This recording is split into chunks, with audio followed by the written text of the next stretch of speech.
आज हम क्या पढ़ेंगे? आज हम पढ़ते हैं, स्टार्टिंग करते हैं 12th की फंडामेंटल। फंडामेंटल जो हमें कर दे मेंटल, वही है फंडामेंटल, समझ लो। बहुत टफ टॉपिक है, बट इतना भी टफ नहीं कि हम इससे घबराएं। अगर इसके बेसिक्स मालूम हो जाए तो आप इस चैप्टर को अच्छे से कर सकते हैं। तो सबसे पहले जानेंगे इस चैप्टर में है क्या। इस चैप्टर में है इंटरेस्ट ऑन कैपिटल, इस चैप्टर में है इंटरेस्ट ऑन ड्राइंग। कैपिटल तो आप जानते हो, जो ओनर की कैपिटल होती है, बट यहाँ पर नंबर ऑफ ओनर्स होते हैं, इसलिए उन सब की कैपिटल पर क्या इंटरेस्ट देना है, या ड्राइंग कर रहे हैं तो क्या इंटरेस्ट चार्ज करना है, प्रॉफिट कैसे बांटना है। वहां तो एक लौता बंदा होता था, जब आपने पढ़ा था 11th में, सोल प्रोपाइटर होता था, एक बंदा था, तो ऐसे सारा का सारा प्रॉफिट उसको मिल जाता था। बट यहाँ नंबर ऑफ ओनर्स है, तो उनके बीच प्रॉफिट कैसे बांटे, तो फॉर दैट हमें ये देखना पड़ेगा प्रॉफिट शेयरिंग रेशियो क्या होगा हमारा। अगला आर्ट होता है कमीशन कैसे देना है, सैलरी कैसे देना है, ये सारी चीजें पार्टनर से पढ़ना है। तो मेन चीज होती है यहाँ पर interest on capital, interest on drawing. अब आप पढ़ोगे ये कैसे इंटरेस्ट ऑन कैपिटल कैसे कैलकुलेट करेंगे, इंटरेस्ट ऑन ड्राइंग कैसे कैलकुलेट करेंगे। फिर आप देखेंगे आपसे कोई गलती हो गई, आपने इंटरेस्ट नहीं दिया, इंटरेस्ट ऑन ड्राइंग नहीं चार्ज किया, प्रॉफिट गलत बांट रखा है, कमीशन देना भूल गए या सैलरी नहीं दिया, तो इन दैट केस हम क्या करेंगे, दैट इज कॉल्ड एडजस्टमेंट। आपने 11 में पढ़ रखा है, गलती होती तो उसको सुधारते हैं। फिर अगला पॉइंट आया गारंटी, कि कम से कम अगर हमने इसको गारंटी दी आपको इतना प्रॉफिट मिलेगा, नहीं मिला तो क्या होगा, मिल गया तो कोई दिक्कत ही नहीं है। ये सब चीजें डिस्कस करेंगे, बस चैप्टर खत्म, कुछ है नहीं। बस आप माइंड सेट बनाओ कि हमें इंटरेस्ट ऑन कैपिटल कैसे निकालना है, और आपको आता है। अगर किसी का 40,000 कैपिटल है, 10% देना है, तो कितना इंटरेस्ट आएगा? 4,000। ड्राइंग कर रखा तो उस पर क्या इंटरेस्ट होगा, इंटरेस्ट ऑन लोन क्या होगा, ये सब चीजें पढ़ेंगे। तो हम स्टार्ट करते हैं आज फंडामेंटल ऑफ पार्टनरशिप। तो पहला पॉइंट जो हमारे पास है वो क्या है कि पार्टनरशिप क्या है। हम बेसिक्स पढ़ेंगे तो पहले चीज पढ़ेंगे partnership. What do you mean by partnership? तो पार्टनरशिप क्या है? Partnership an agreement. पार्टनरशिप क्या है? एंड एग्रीमेंट, AGREEMENT, एग्रीमेंट है। किसके बीच एग्रीमेंट है? बिटवीन पार्टनर्स,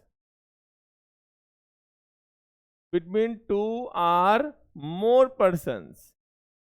इसके बीच एग्रीमेंट है 2 और मोर पर्सन्स। क्यों एग्रीमेंट है? To carry on a lawful business. तो यहां मोटिव क्या है आपका? पार्टनरशिप चला रहे हो, किस लिए चला रहे हो? आप बिजनेस करते हो, क्या मोटिव होता है आपको? To earn profit. और प्रॉफिट करोगे तो प्रॉफिट का बंटवारा भी करोगे। तो यहां हमारा है पार्टनरशिप एग्रीमेंट बिटवीन 2 और more person to carry, to share profit and loss by business carried by all और any of them acting for all. तो पार्टनरशिप एग्रीमेंट है। क्यों एग्रीमेंट है? To share profit and loss. तो profit and loss कहां से आएगा? By a lawful business. Business क्या होते हैं? सभी मिलकर चलाते हैं या कोई एक चलाता है उनके बिहाफ पर, दैट इज कॉल्ड पार्टनरशिप। तो ये पार्टनर की कैरेक्टरिस्टिक्स भी शो करता है कि पार्टनरशिप के बीच में एग्रीमेंट होना चाहिए। एग्रीमेंट, अब एग्रीमेंट तो है, एग्रीमेंट कैसे होना चाहिए? रिटन या ओरल। तो एग्रीमेंट रिटन भी हो सकता है और ओरल भी हो सकता है, but it is desirable to be in written. Written में होना ज्यादा अच्छा माना जाता है। क्यों अच्छा माना जाता है? एज इट अवॉइड कॉन्फ्लिक्ट, ये आपस की लड़ाइयों को रोकेगा। अगर कल आप कोई बोलो कि भैया हमने अब ऐसा कहा था, तो आपके सामने प्रूफ आ जाएगा, ये आपने बोला, ये आपका डीड है, देख लो, आपके साइन है यहाँ पर। तो रिटन में होना ज्यादा अच्छा माना जाता है और ये आपके कॉन्फ्लिक्ट को रोकता है। बट ओरल हो जाए तो भी कुछ चलेगा। जैसे मन आपके मन में है सब्जी पनीर की बननी चाहिए, मम्मी ने बोला कि चलो परवर ही बना देते हैं, तो आपको ठीक है, कुछ तो मिला, भूख लगी तो सब कुछ अच्छा लगेगा। ठीक है, तो रिटर्न है तो ज्यादा अच्छा है, नहीं रिटर्न है तो ओरल भी चलेगा। तो रिटर्न है तो उसे क्या बोलते हैं? Partnership deed. अगर एग्रीमेंट इन रिटर्न है, प्रॉपर्ली साइन एंड स्टाम्प्ड, तो उसे क्या बोलते हैं? डीड। तो डीड को डिफाइन करना आ गया आपको। डीड क्या है? Return agreement between partners. मैंने कहा एग्रीमेंट में दोनों ऑप्शन है, रिटन या ओरल। रिटन है तो ज्यादा अच्छा है क्योंकि यह कॉन्फ्लिक्ट को रोकता है। अब आता है दूसरा पॉइंट, किसके बीच एग्रीमेंट होना चाहिए? 2 और मोर पर्सन्स। तो कम से कम कितने व्यक्ति होने चाहिए? 2, एंड मैक्सिमम कितने होते हैं? 50। 2 से 50 तक, उससे ज्यादा नहीं। इस पर भी क्वेश्चन आते हैं आपके एमसीक्यू में, मिनिमम कितने होने चाहिए, मैक्सिमम कितने होने चाहिए, आपको मालूम चल गया। और अगला पॉइंट क्या? बिटवीन 2 और more person to share profit and loss. तो मोटिव क्या होना चाहिए? प्रॉफिट अर्न करना मोटिव होना चाहिए। अगर आपका मोटिव प्रॉफिट अर्न करना नहीं है तो पार्टनरशिप नहीं है। गर्मी के दिन में आ गया, भावना के अंदर भावना उत्पन्न हो गई कि हम सोशल काम करेंगे, लोगों को पानी दाना फ्री में खिलाएंगे, लोग प्यासे जा रहे हैं पानी पिलाएंगे। तो क्या ये पार्टनरशिप है? 2-3 लोगों से मिलकर वो साथ में पैसे फंड करके पानी पिला रही हैं। क्या ये पार्टनरशिप है? नहीं है। ये पार्टनरशिप क्यों नहीं है? क्योंकि यहां पर हमारा मोटिव प्रॉफिट अर्न करना नहीं है। तो मोटिव प्रॉफिट अर्न करना होना चाहिए, ये भी बड़ा इंपॉर्टेंट पॉइंट है। और जो प्रॉफिट होना चाहिए वो बढ़ना चाहिए। किसके बीच बढ़ना चाहिए? पार्टनरशिप में, देयर एग्रीड रेशियो। और बिजनेस जो है, जो प्रॉफिट आया कहां से? बिजनेस। तो बिजनेस क्या होना चाहिए? क्यों इलीगल बिजनेस में चलेगा? चलो चोरी कर रहे हैं, पैसा आ गया बांट लेंगे, नहीं। Business should be legal, lawful business होना चाहिए आपका, इलीगल बिजनेस नहीं होना चाहिए। नेक्स्ट आता है कि बिजनेस चलाएगा कौन? बिजनेस सभी मिलकर चला सकते हैं या कोई एक चला सकता है सबके बिहाफ पर? Business should be carried by all or any of them acting for all. Business क्या करेंगे? मिलकर भी चलाओ या अकेले चलाओ, मर्जी हमारी। आप बोलिए भैया हमारे पास टाइम नहीं है, तुम सारा काम देखो, हम तो पैसा लगाएंगे, तो भी पार्टनर बन सकते हो आप पैसे लगाकर भी पार्टनर बन सकते हो। जरूरी नहीं आप काम करो, आप स्लीपिंग है वो पार्टनर हो। बाकी एक्टिव लोग काम करें, सैलरी देना चाहे मन देना उनको, नहीं मत दो। दिन में अगर डिसाइड नहीं कर रखा सैलरी नहीं मिलेगी। तो ये चीजें क्या होती हैं कि आप पार्टनर क्या होने चाहिए? 2 या 2 से अधिक हो सकते हैं। मैक्सिमम कितने हो सकते हैं? 50। बिजनेस क्या होना चाहिए? लीगल होना चाहिए, लॉफुल। मोटिव क्या होना चाहिए? प्रॉफिट अर्न करना होना चाहिए। एंड बिजनेस सभी चला सकते हैं या कोई एक चला सकता है सबके बिहाफ पर। ये क्या था? पार्टनरशिप की डिफिनेशन। अब आता है, ठीक है, बीइंग ए पार्टनर आपको राइट्स क्या मिलते हैं? Rights of newly admitted partner. क्या राइट मिलेगा? समझ करो आप मेरे पार्टनर नहीं हो, तो क्या मेरी आप फीस रसीद चेक कर सकते हो? मेरे बुक्स ऑफ अकाउंट आप चेक कर सकते हो? नहीं। आप बोलोगे सर कितना प्रॉफिट कमाते हो, बताऊंगा ही नहीं। आप चेक करने की कोशिश करूंगा, मेरे अकाउंट मना कर दूंगा, नहीं। Who are you to check my accounts? लेकिन आप मेरे पार्टनर बन गए तो आप बोलोगे पार्टनर हूँ, मालिक हूँ, इक्वल पार्टनर है मेरा, मैं कैसे तुम चेक करो? मैं नहीं चेक कर सकता। तो ठीक है, आपके पास क्या हो गया? Right to inspect books. क्या आ गया? Right to inspect books of account. पहला राइट मिल गया आपको। क्या राइट मिला? कि हम आपके बुक्स को चेक कर सकते हैं अपने। दूसरा आ गया right to share profit and loss.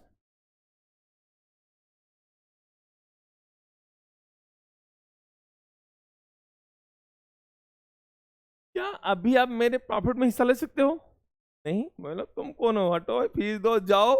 लेकिन आप मेरे पार्टनर बन गए तो क्या करोगे? आप प्रॉफिट में हिस्सा ले लोगे। तीसरा आता है यहां पर right to take decision. Right to take decision या right to take part in management, एक ही बात होती है। तो आप मैनेजमेंट में के पार्ट बन गए, आप डिसीजन ले सकते हो। तो आप हर, जैसे मैंने किसी को एम्प्लॉय अपॉइंट करना है तो आप आपसी सहमति से करेंगे ना, कहाँ सामान खरीदना है, कैसे बेचना, तो आपकी भी सहमति ली जाएगी एज यू आर ओनर। तो पार्टनर बनते ही आपको इतने राइट्स मिल जाते हैं। लेकिन राइट के साथ साथ आपको ड्यूटीज भी मिलती हैं। जैसे पापा मम्मी के पास राइट हो जाता है, आपके पास राइट है ना, पापा पैसे मांग लेते हो, ये पापा पास राइट होता लो थप्पड़ लगा दिए या सुना दिए, मम्मी सुनाती रहती दिन भर, आप सुनते रहते हो। लेकिन राइट के साथ ड्यूटीज भी होता है। फीस मांगोगे नहीं देंगे तो आपको गुस्सा हो जाएगा, अरे भैया कैसे माँ बाप हो, फीस क्यों नहीं दोगे, दो मेरा फीस। तो आप उनके राइट्स क्या होते हैं? क्या होते हैं? उनकी ड्यूटीज होते हैं। तुम्हें पालने पोसते हैं, तुम्हें खिलाए पिलाएं, फीस दें, वो क्या उनकी ड्यूटी। तो यहाँ पार्टनर के साथ राइट के साथ क्या अटैच होंगी? ड्यूटीज भी होंगी उसकी। तो हम देखेंगे ड्यूटीज क्या होती है उनकी, what are the duties of partner.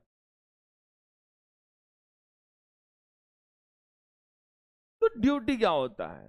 Devote due time in business, devote due time in business. आपने जो टाइम बोला है उस टाइम पे बिजनेस में रहो भाई। जो टाइम बोला मैं 4 घंटे काम करेंगे, 5 घंटे काम करेंगे, ये काम करेंगे, वो आपने अपना अथॉरिटी डेवलप की होगी, तो उस काम को आपको करना होगा।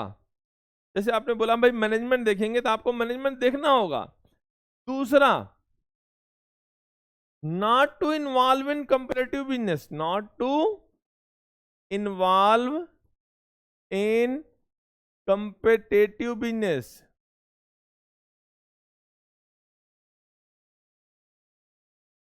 आप किसी कंपेरेटिव बिजनेस में इन्वॉल्व नहीं हो सकते। जैसे यहां आप चाय बेच रहे हो मेरे साथ, सामने दुकान कॉफी बेचने लगे, नहीं, ऐसा नहीं कर सकते भाई। चाय ही आप बेच रहे हो वहां पर, तो नहीं कर सकते। आप सेम बिजनेस नहीं कर सकते, कोई कंपेरेटिव बिजनेस नहीं कर सकते, क्योंकि आप यहाँ पर एक में पार्टनरशिप करो, दूसरे ने दुकान खुद खोल दी सामने ही, तो गलत बात होगी ना। तीसरा होता है to act within authority, to act within authority. Rights बहुत सारे होते हैं। जैसे आप देखो किसी पार्टनर को राइट्स क्या है, किसी पार्टनर्स को आप एडमिट करने से पहले आपकी परमिशन लेनी जरूरी होगी। आप चाहोगे तो कोई एडमिट नहीं हो सकता। आपका राइट है, आप जब चाहो तो रिटायर हो सकते हो। ये सारे बहुत सारे राइट्स और भी होते हैं, बट ये मेन राइट्स है, मेन ड्यूटीज। समझ में आ गया? ड्यूटी में क्या है?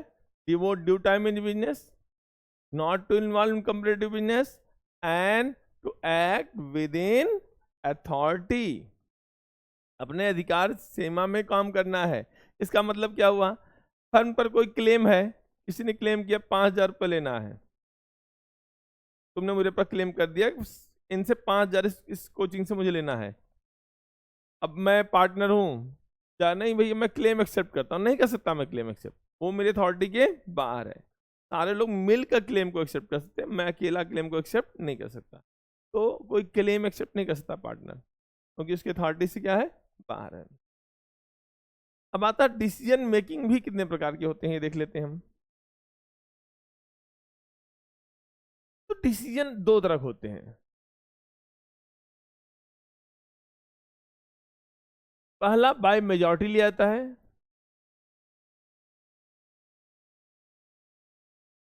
अब यहां होता है with consent of all partner.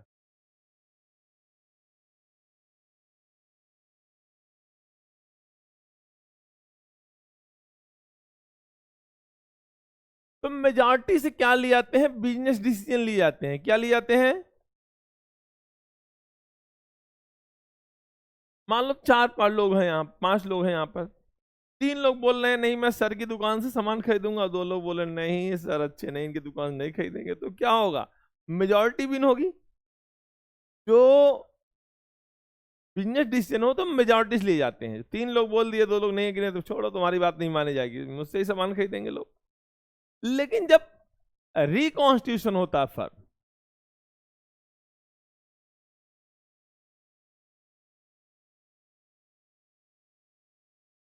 Reconstitution क्या होता है? जैसे आपके प्रॉफिट शेयरिंग रेशियो, कॉन्स्टिट्यूशन और संविधान, जब आपका संविधान पार्टनरशिप डीड दोबारा बनती है उसे बोलते हैं रिकॉन्स्टिट्यूशन। पुरानी डीड खत्म हो जाती है, नई डीड आ जाती है। मतलब उसमें क्या होता है, एडमिशन हो गया, रिटायरमेंट हो गया, देखे क्या है, रिकॉन्स्टिट्यूशन है। तो वहां पर सारे पार्टनर की सहमति जरूरी है। अगर एक कोई सिंगल पार्टनर भी एग्री नहीं है तो हम उस चीज को अप्लाई नहीं कर सकते। जैसे मान लो 4-5 पार्टनर बैठे हो, मुझे भी पार्टनर बनाना चाहते हो, इस समय का भैया मुझे भी बना लो पार्टनर। तो 4 लोग एग्री हैं, बट एक बोलो तुम एग्री नहीं हो, तो बोलो नहीं हम इनको पार्टनर नहीं बनाएंगे। तो क्या होगा? मुझे नहीं बनाया जाएगा। अगर एक भी एग्री नहीं है तो नहीं बना सकते। लेकिन बिजनेस डिसीजन में क्या होता है? Majority wins. बट यहां पर सारे पार्टनर की सहमति क्या है, जरूरी है। तो एट टाइम एडमिशन, डेथ, ये डेथ तो अपने आप ही होता है, बट एडमिशन वगैरह के लिए सारे पार्टनर की सहमति क्या है, जरूरी है।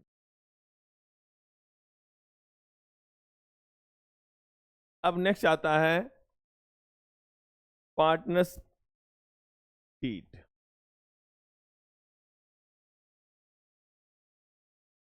तो डीड मैंने अभी बताया क्या होता था, रिटन एग्रीमेंट बिटवीन पार्टनर्स। तो इसमें होता क्या है, डीड मतलब होता है एग्रीमेंट, बहुत कुछ होता है, name of partners, addresses of partners, nature of business, registered office कहां पर है, कौन कितनी कैपिटल लाया है, कौन कितनी ड्राइंग कर सकता है, various things, all are details are mentioned here. ये आपके फर्म का इंटरनल कॉन्स्टिट्यूशन है, क्योंकि सारा कुछ इसी में लिखा जाता है, इसलिए क्या बोलते हैं इसको, इसको हम बोलते हैं आर्टिकल्स ऑफ फर्म। क्या बोलते हैं इसको, एक नया नाम आ गया इसका, आर्टिकल्स, आर्टिकल्स ऑफ फर्म। इसको हम क्या बोलते हैं, फर्म का आर्टिकल। आर्टिकल ऑफ एसोसिएशन आपने अवेलेबल पढ़ा था, बिजनेस में पढ़ा था। आर्टिकल्स क्या होता है, जो आपके आंतरिक सीमाओं को व्यक्त करता है, that is articles of association. AOA एक होता है एमओए, मेमोरेंडम ऑफ एसोसिएशन, वो आपकी बाह्य सीमाओं को व्यक्त करता है। जैसे तुम किसी का खून नहीं कर सकते, मर्डर नहीं कर सकते, वो क्या है, बाह्य सीमा है आपका। इंटरनल रूल, जिसे आप घर में एंट्री करते हो, मम्मी बोलती है जूते यहीं रखो, कपड़े यहाँ टांगो, वो क्या है, इंटरनल, मम्मी का रूल चलता है, ठीक है ना। तो वो इंटरनल रूल्स, कंपनी का इंटरनल रूल क्या है, वो आर्टिकल्स में मेंशन होता है। लाइक कौन कितनी कैपिटल लाएगा, कौन कितनी ड्राइंग कर सकता है, कौन कितना क्या कर रहा है, ये सब चीज आती हैं। लेकिन इसमें बहुत सारी चीजें important, accounting point of view से इंपॉर्टेंट हो, वो देखते हैं क्या है। पहला पॉइंट होता है इंटरेस्ट ऑन कैपिटल, किसको कितना इंटरेस्ट देना है, ये कहाँ मेंशन होगा, डीड में। किसको आपकी ड्राइंग पर कितना इंटरेस्ट हम चार्ज करेंगे, ये कहाँ मेंशन होगा, इंटरेस्ट ऑन ड्राइंग्स। हम इंटरेस्ट ऑन लोन कितना देंगे, interest on loan, interest on partners, loan to partner, चलो अच्छा, लोन टू पार्टनर, और interest on partners loan,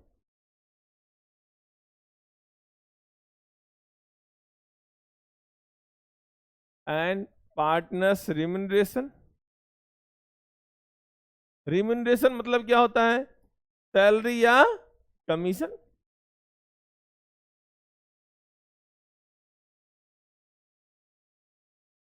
and अगला पॉइंट होता है last, division of profit.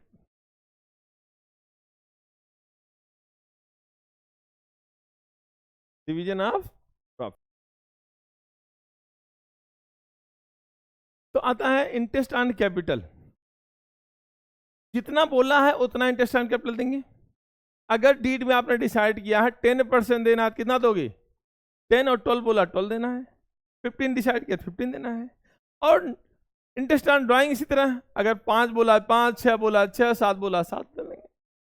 Same interest on loan, interest on partners loan, salary, अगर decide है देंगे, नहीं डिसाइड है नहीं देंगे। मतलब अगर डिसाइड है कि 8,000 देना, 10,000 देना है, 15, जितना बोला है उतना देंगे। डिवीजन ऑफ प्रॉफिट आपने डिसाइड किया है 1 to 3 बांटेंगे, या 3 to 1 बांटेंगे, या इक्वल बांटेंगे, या 2 to 1 बांटेंगे, जैसा डिसाइड है वैसा ही होगा। डीड में जितना जैसे मेंशन है वैसे पर इन सबका रूल चलता है। लेकिन मान लो डीड आपने बनाई ही नहीं, आपने डीड नहीं बनाई, या डीड बनाई और किसी पॉइंट पर एग्रीमेंट करना भूल गए, आप ये भूल गए कि इंटरेस्ट ऑन ड्राइंग कितना चार्ज करना है, या आप ये भूल गए कि प्रॉफिट कैसे बांटेंगे। इन दैट केस जहां पर डीड साइलेंट हो या अब्सेंट हो, अब्सेंट मतलब डीड बनाई नहीं, और साइलेंट मतलब डीड है लेकिन किसी पॉइंट पर हमने एग्रीमेंट नहीं कर रखा है, इन दैट केस क्या अप्लाई होता है, अप्लाई होता है पार्टनरशिप एक्ट। क्या अप्लाई होता है, पार्टनरशिप एक्ट 1932। कब अप्लाई होता है पार्टनरशिप एक्ट, जब डीड साइलेंट या अब्सेंट हो। तो क्या बोलता है पार्टनरशिप एक्ट, अगर डीड नहीं है तो इंटरेस्ट ऑन कैपिटल नहीं चार्ज कर, नहीं देना है हमें, नहीं अलाउ करना है। इंटरेस्ट ऑन ड्राइंग नहीं चार्ज करना है। Interest on loan to partner, अगर पार्टनर को लोन दिया है तो हम बड़े लोग हैं, इंटरेस्ट चार्ज नहीं करेंगे। लेकिन पार्टनर ने हमें लोन दिया है तो हम उसको इंटरेस्ट देंगे, लेना नहीं इंटरेस्ट, लेकिन देना है। कितना देंगे हम, 6% पर एनम। ध्यान रखना है, अगर लोन दिया है तो उस पर इंटरेस्ट नहीं देंगे, अगर डीड नहीं है तो, डीड है तो उसके अकॉर्डिंग करेंगे, डीड नहीं है तो इंटरेस्ट नहीं चार्ज करना है। लेकिन इंटरेस्ट ऑन लोन हमें देना ही देना है, डीड के अकॉर्डिंग देना है, अगर डीड नहीं है तो 6%। सैलरी आप कितना मेहनत कर लो, डीड नहीं है तो आपको सैलरी नहीं मिलने वाली है, आपको कमीशन नहीं मिलने वाला है। और डीड नहीं है तो प्रॉफिट भी क्या होता है, इक्वली डिस्ट्रीब्यूट होता है। जैसे मान लो दो पार्टनर हैं, एक ने 5 लाख कैपिटल लगाई और एक ने 1 लाख लगाई। अब 5 लाख वाला बोलता है भैया हमें इंटरेस्ट चाहिए, इंटरेस्ट ऑन कैपिटल 10% होना चाहिए, पर डीड में कुछ प्रोविजन किया ही नहीं है, तो क्या उसको इंटरेस्ट मिलेगा? नहीं मिलेगा। डीड नहीं है तो पार्टनरशिप एक्ट अप्लाई हो जाएगा, उसे इंटरेस्ट ऑन कैपिटल नहीं मिलेगा। इस तरह इंटरेस्ट ऑन ड्राइंग, मान लो इस बंदे ने बहुत ड्राइंग किया, बहुत सारा पैसा निकाल लिया, एक ने ड्राइंग नहीं कर रखी, तो आप बोलते हो इंटरेस्ट ऑन ड्राइंग चार्ज करेंगे, बट आप देखो डीड है नहीं है तो आपको इंटरेस्ट ऑन ड्राइंग चार्ज नहीं कर सकते। आपने डिवीजन ऑफ प्रॉफिट, आपने ज़्यादा पैसा ले रखा तो आप बोलते हो कि आप ज़्यादा रेशियो हमारा होना चाहिए, बट डीड होगा तो आप उसके अकॉर्डिंग बांटेंगे, नहीं है तो इक्वल बांटेंगे।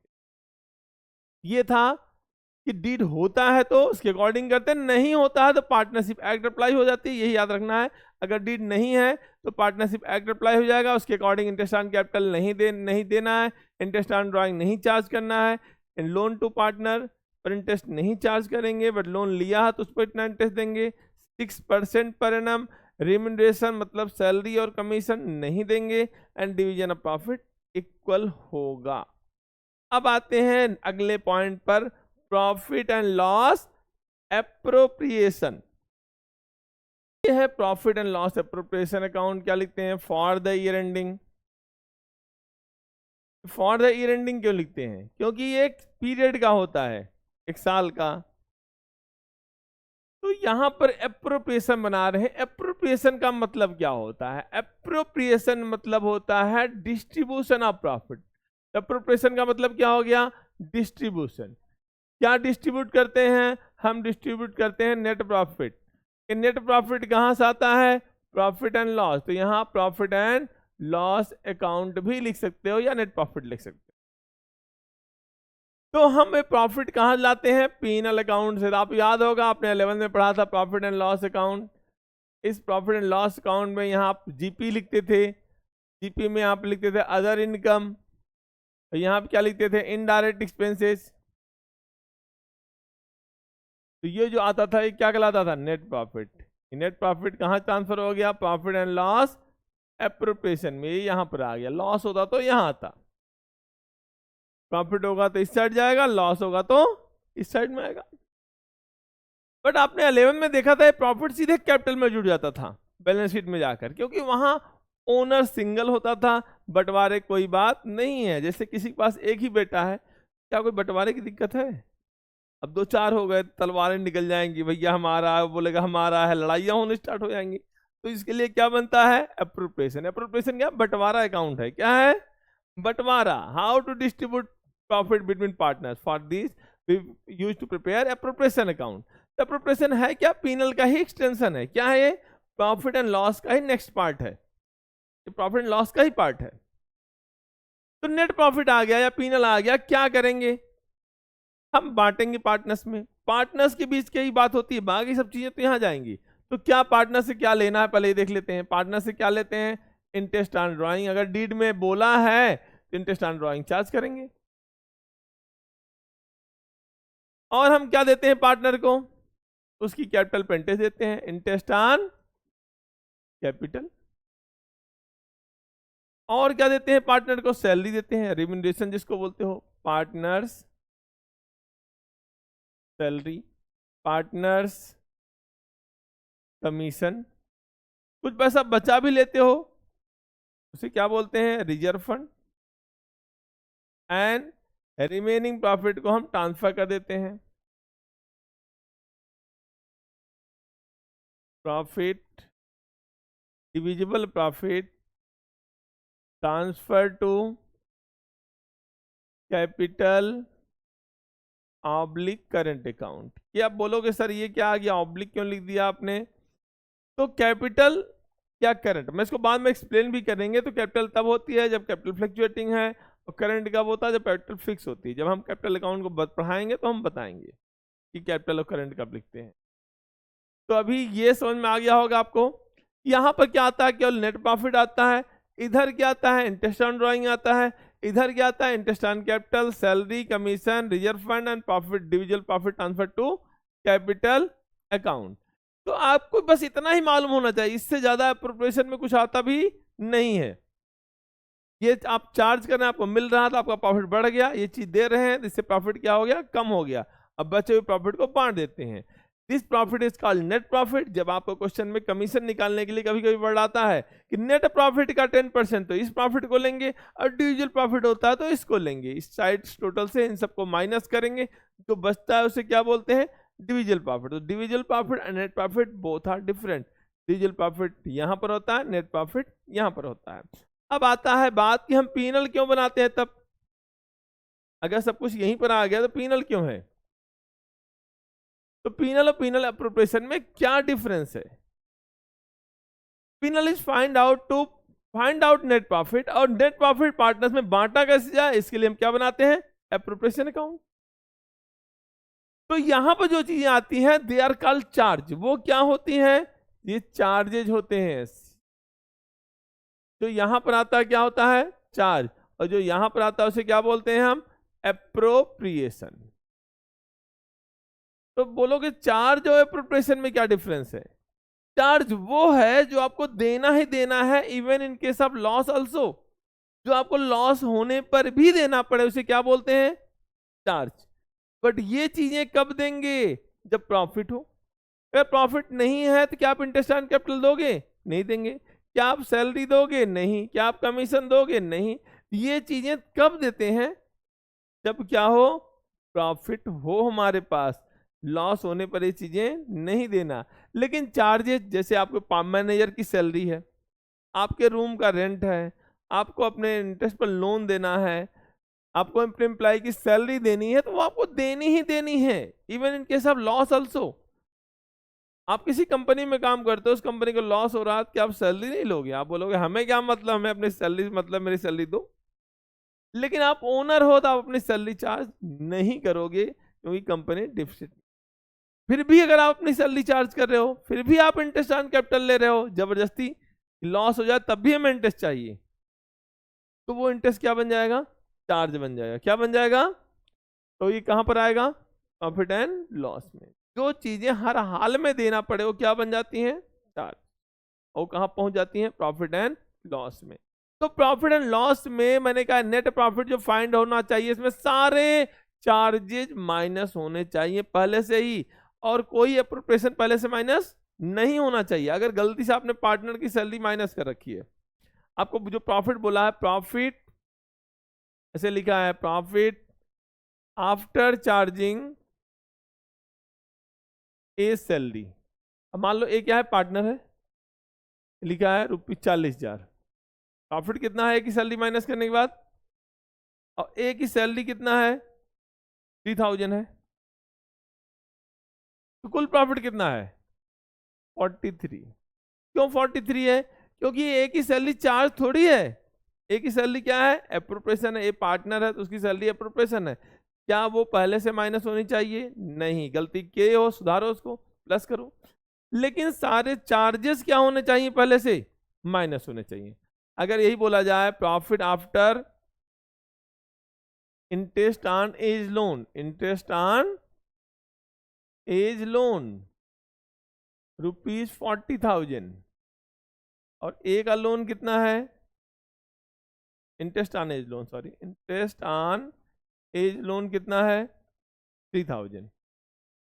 अब क्या प्रॉफिट होगा, मतलब नेट प्रॉफिट। इस प्रॉफिट से इंटरेस्ट ऑन लोन माइनस हो रखा है। इंटरेस्ट ऑन लोन क्या है, चार्ज है, अप्रोप्रिएशन है, क्या यहां पर है, नहीं। मतलब वो क्या है, चार्ज है। चार्ज है तो पहले से माइनस होनी चाहिए ना। तो यहाँ क्या बोल रखा है, आफ्टर मतलब माइनस कर रखा है। इंटरेस्ट ऑन लोन क्या कर रखा है उसने, क्या दोबारा माइनस करने की जरूरत है, नहीं। तो जो चीज माइनस हो रखा है तो कोई दिक्कत ही नहीं। तो कितना प्रॉफिट आ गया हमारा। अब लेकिन अगर क्वेश्चन में बोल दिया जाए प्रॉफिट बिफोर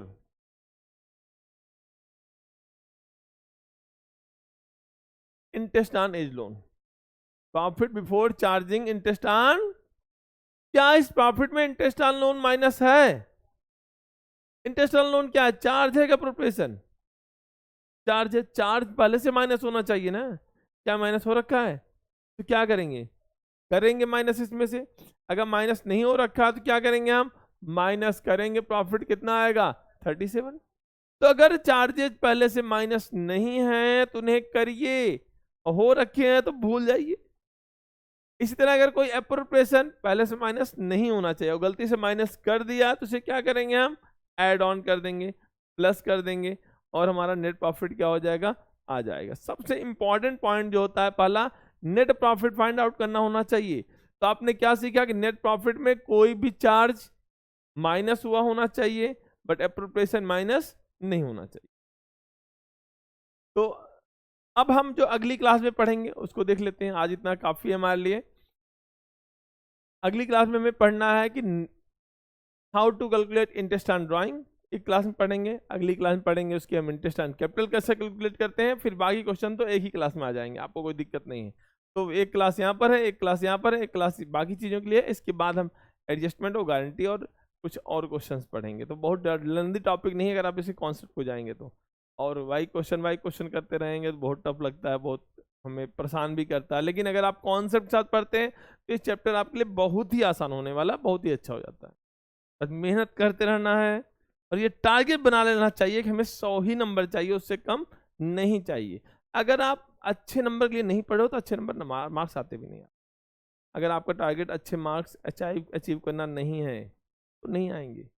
तो पहले first our target should be to achieve 100 marks. अगर आप 100% का टारगेट रखते हो तभी अपना 110% लगाते हो। अगर आप 95% के लिए जाते हो तो आप अपना 90% लगाते हो। अगर 80% ले जाओगे तो 60% इफर्ट लगाओगे। तो हमेशा जितना ज़्यादा टारगेट छोटा रखोगे उतनी आपकी वर्क इफिशिएंसी कम होती जाती है, कम होती जाती है, कम होती जाती है। तो हमेशा हमें ये लाना है, परफेक्शन की तरफ बढ़ना है 100%। तो आप 120% अपना देने लगोगे कि नहीं, क्षमता से ऊपर काम करना है, तभी आप मिनिमाइज अपने रिजल्ट को अचीव कर सकते हो, अपने एरर्स को मिनिमाइज कर सकते हो, तभी हो सकता है। और हमारा टारगेट ये होना चाहिए कि हम 100% मार्क्स लाएंगे, अपना बेस्ट करते हैं बिना कोई प्रेशर के। जब आपको पढ़ने, आपको टॉपर होने के लिए बस एक चीज होना चाहिए, आपको पढ़ने में मजा आना चाहिए। जिस दिन आपको पढ़ने में मजा आने लगा